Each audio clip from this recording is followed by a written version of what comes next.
दे दिल के दवाई।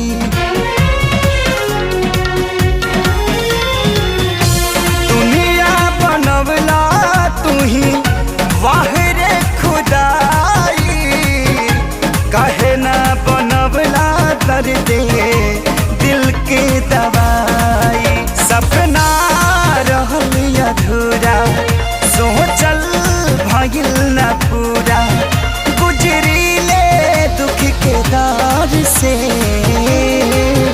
बस ये तने कदाए राम जी दिल लगे नया बुके हुआ से।